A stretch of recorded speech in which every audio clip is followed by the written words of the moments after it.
The Plotagon Stock character players present. The Boys in the Band, a 1968 off-Broadway play by Mart Crowley playwright. This was a groundbreaking and comically tragic play about life in the gay community of the 1960s. It is a time capsule of the love and loathing that gay men felt by society and about themselves. The language is often harsh and insulting by today's standards, but real for its time. Warning offensive language. It's Harold's birthday, and his closest friends throw him a party at Michael's apartment. Among Harold's presents is a cowboy, since Harold may have trouble finding a cute young man on his own, now that he's getting older. As the party progresses, the self-deprecating humor of the group takes a nasty turn as the men become drunker. You're stoned and you're late. You were supposed to arrive at this location at 8:30-9 o'clock. What I am Michael is a 32-year-old, ugly, pockmarked Jew fairy, and if it takes me a little while to pull myself together, and if I smoke a little grass before I get up the nerve to show my face to the world, it's nobody's goddamn business but my own. And how are you this evening? You know, I keep my grass in the medicine cabinet in the Band-Aid box. Somebody told me it's the safest place. If the cops arrive, you can always lock yourself in the bathroom and flush it down the john. Makes more sense to where I was keeping it, in the oregano jar in the spice rack. I kept forgetting it and accidentally turning my hateful mother on with a salad. But I think she liked it. No matter what meal she comes over for, even if it was breakfast, she says, "Let's have a salad."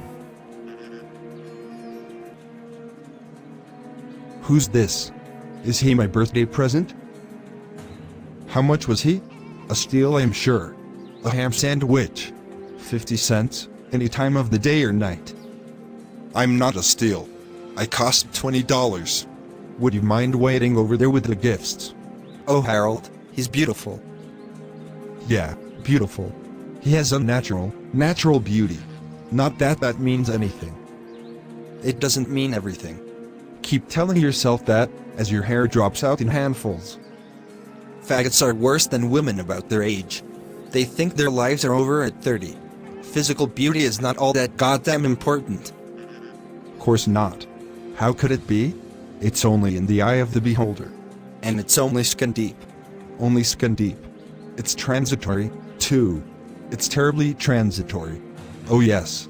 It's too bad about this poor boy's face. It's tragic. He's absolutely cursed. How could his beauty ever compare with my soul? And although I've never seen my soul, I understand from my mother's rabbi that it's a knockout. I, however, cannot seem to locate it for a gander. And if I could, I'd sell it in a flash, for some skin-deep, transitory, meaningless beauty. What's so fucking funny? Life. Life's a goddamn laugh riot. You're a sad and pathetic man. You're a homosexual and you don't want to be, but there's nothing you can do to change it. Not all the prayers to your God, not all the analysis you can buy in all the years you've got left to live. You may one day be able to know a heterosexual life if you want it desperately enough. If you pursue it with the fervor with which you annihilate. But you'll always be homosexual as well. Always, Michael. Always. Until the day you die. I hear that if you put a knife under your pillow, it cuts the pain. I hear that if you put a knife under your chin, it cuts your throat. You are falling down drunk, Nelly Queen. Well, that's the pot calling the kettle, beige. I am not drunk. I'm having seconds, and thirds, and maybe even fifths. I'm absolutely desperate to keep the weight up. You're absolutely paranoid about absolutely everything. Oh yeah. Well, why don't you not tell me about it? You starve yourself all day, living on coffee and cottage cheese, so that you can gorge yourself at one meal. And then you feel guilty and moan and piss about how fat you are, and how ugly you are, when the truth is you are not fatter and no thinner than you ever are. And this pathological lateness, it's downright crazy. Standing in front of a bathroom mirrors for hours and hours before you can walk out into the street, and then looking no different. After Christ knows how many applications of Christ knows how many ointments and salves and creams and masks. I've got bad skin, what can I tell you?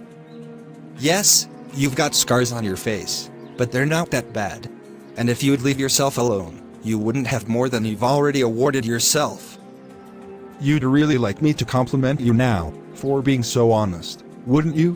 For being my best friend, who will tell me what even my best friends won't tell me. Slut. And the pills. Harold has been gathering and storing and saving up barbiturates for the past year, like a goddamn squirrel.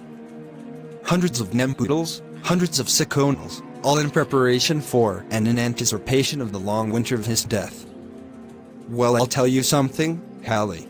When the time comes, you won't have the guts. It's not always like it happens in plays. Not all faggots bump themselves off at the end of the story.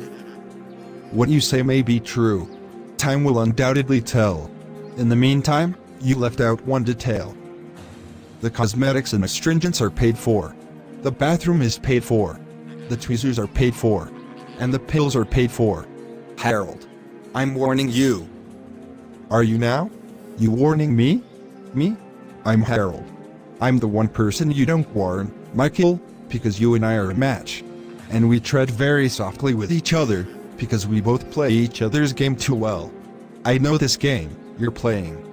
I know it very well, and I play it very well. You play it very well too, but you know what? I'm the only one who's better at it than you are. I can beat you at it, so don't push me. I'm warning you. Show me a happy homosexual and I'll show you a gay corpse. Give me Librium or give me meth. We in the LGBT community have made great strides in the last 50 years, but all of us sometimes feel ugly, alone, depressed, rejected and unloved. Know this, it does get better.